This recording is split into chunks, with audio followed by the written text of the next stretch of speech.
kelas 1 aspirasi.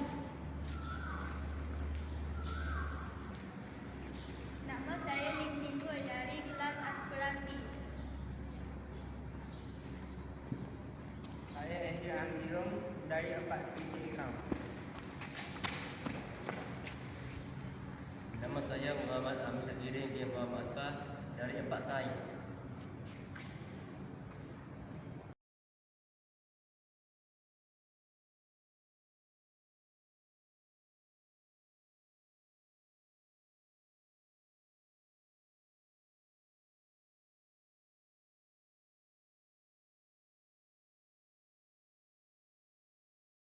Hutan merupakan khazanah alam yang sangat penting kepada kehidupan manusia dan haiwan.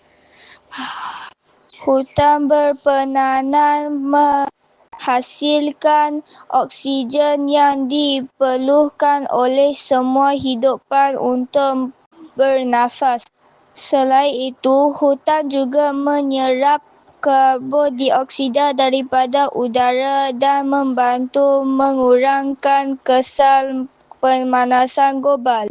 Hutan menjadi habitat semula jadi bagi berbagai jenis haiwan dan tumbuhan untuk hidup dan membina.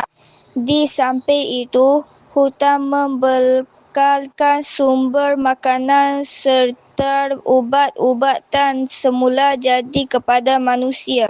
Hutan juga membantu pengawal suhu dan iklim supaya persekitaran ubi kekal seimbang.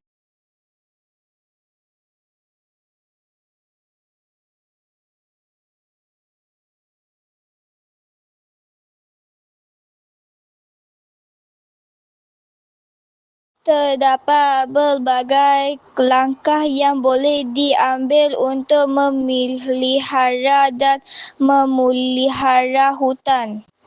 Antaranya ialah mengurangkan aktiviti pembalakan haram supaya kawasan hutan tidak terus musnah.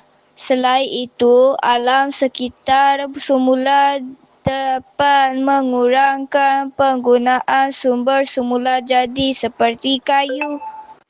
Usaha menanam semula pokok atau reboisasi juga penting untuk menggantikan pokok yang telah ditebang. Di samping itu, penggunaan kertas perlu dikurangkan bagi mengurangkan penebangan pokok. Masyarakat juga perlu menyokong kempen kesedaran alam sekitar supaya lebih ramai orang memahami kepentingan menjaga hutan.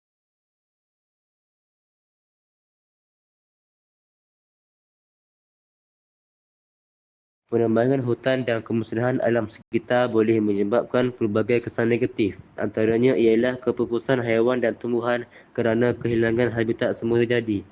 Selain itu, kawasan yang telah ditebang mudah mengalami banjir kilat dan tanah runtuh kerana ketiadaan akar pokok untuk memegang tanah.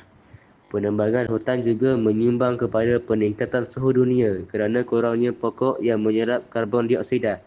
Di samping itu, pencemaran udara boleh meningkat akibat pembakaran hutan dan aktiviti pembangunan. Kemusnahan hutan turut menyebabkan masyarakat orang asli kehilangan sumber rezeki kerana hutan merupakan tempat mereka mencari makanan dan hasil hutan.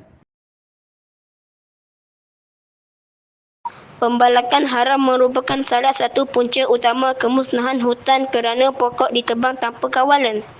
Selain itu, pembukaan tanah untuk pertanian dan pembangunan juga menyebabkan kawasan hutan semakin berkurang.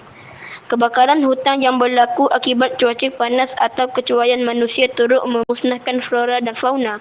Di samping itu, aktiviti pelombongan boleh merosakkan struktur tanah dan mencemarkan sungai. Akhir sekali, pembuangan sampah secara tidak terkawal akan mencemarkan alam sekitar serta menjejaskan kehidupan haiwan di dalam hutan.